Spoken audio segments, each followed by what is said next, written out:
Pagi ini, Bu Guru akan menyampaikan materi pelajaran untuk SD kelas 5, tema 8, subtema 2, perubahan lingkungan, pembelajaran ke-1. Namun sebelum kita mulai, marilah kita awali pembelajaran kita pagi hari ini dengan pembacaan doa terlebih dahulu ya, agar kita semua senantiasa diberikan kesehatan dan juga kemudahan untuk memahami materi pelajaran yang akan Bu Guru sampaikan pada pagi hari ini. Anak-anak, perubahan lingkungan terjadi karena faktor alam dan kegiatan manusia.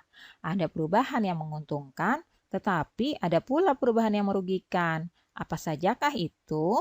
Coba kalian simak ya penjelasan Bu Guru berikut ini.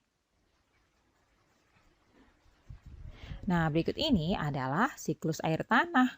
Proses siklus air menyebabkan air bergerak meninggalkan tanah ke udara. Selanjutnya, air turun lagi ke tanah dalam bentuk air hujan. Nah, air yang turun ke tanah ini ada yang masuk ke sungai dan mengalir kembali ke laut. Ada juga air yang tergenang membentuk danau. Air yang turun ke tanah ada yang masuk dan bergerak ke dalam tanah melalui celah-celah dan pori-pori tanah serta batuan. Air yang masuk ke dalam tanah ini kemudian menjadi air cadangan atau menjadi sumber air. Anak-anak, air cadangan tadi akan selalu ada apabila daerah peresapan air selalu tersedia. Daerah resapan air ini terdapat di hutan-hutan. Tumbuhan hutan akan mampu memperkukuh struktur tanah. Saat hujan turun, air tidak langsung hanyut, tetapi air akan terserap dan tersimpan di dalam tanah. Air yang tersimpan di dalam tanah akan menjadi air tanah ya. Air akan lebih mudah meresap jika terdapat banyak tumbuhan. Air yang meresap akan diserap oleh akar tumbuhan tersebut. Adanya air dan akar dalam tanah menyebabkan struktur tanah menjadi kukuh dan tidak mudah longsor. Nah, menyimak uraian tersebut dapat disimpulkan ya bahwa keberadaan hutan itu sangat penting. Hutan berperan dalam penyimpanan air. Oleh karena itu, kita harus senantiasa menjaga kelestarian hutan ya, anak-anak. Saat ini, hutan banyak yang gundul akibat penebangan liar dan pembakaran. Pepohonan di hutan ditebang atau dibakar dengan alasan tertentu. Seperti untuk membuka lahan pertanian, perumahan, atau industri. Kegiatan-kegiatan ini dapat mengurangi kemampuan tanah dalam menyimpan air. Akibatnya, pada saat hujan terjadi banjir dan pada saat kemarau banyak daerah mengalami kekeringan. Pembangunan jalan yang menggunakan aspal atau beton dapat menghalangi meresapnya air hujan ke dalam tanah.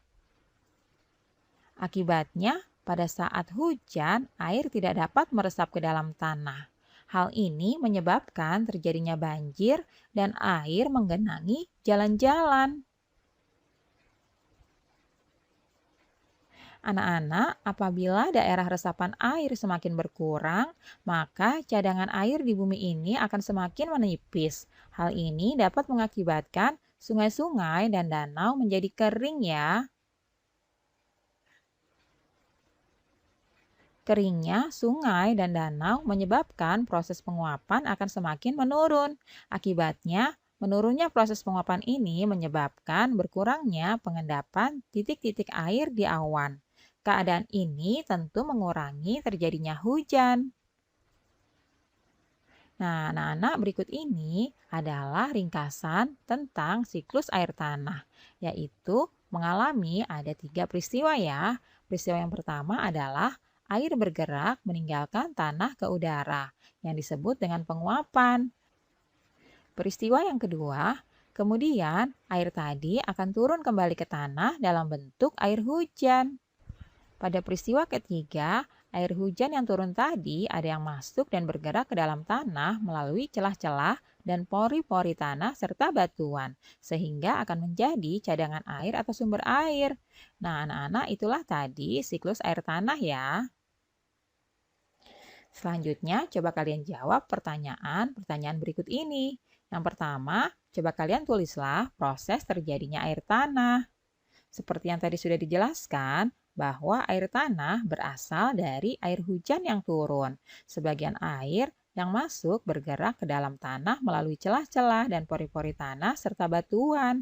Air yang masuk ini akan tersimpan dalam tanah dan menjadi air tanah. Itulah proses terjadinya air tanah.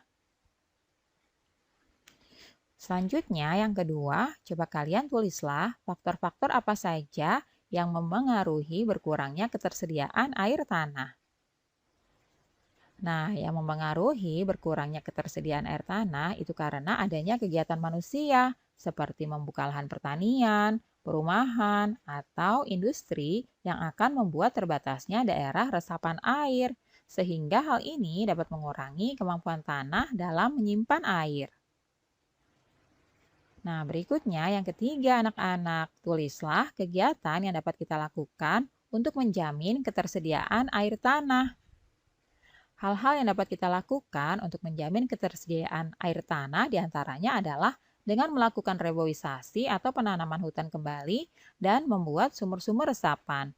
Tujuannya agar dapat meningkatkan kemampuan tanah dalam menyimpan air. Nah, itulah tadi anak-anak pertanyaan dan juga jawaban yang bisa kalian tuliskan di buku latihan kalian ya. Nah, alhamdulillah anak-anak, pembelajaran hari ini sudah selesai. Terima kasih ya sudah menyaksikan video pembelajaran pada pagi hari ini. Semoga bermanfaat untuk kalian semuanya. Sampai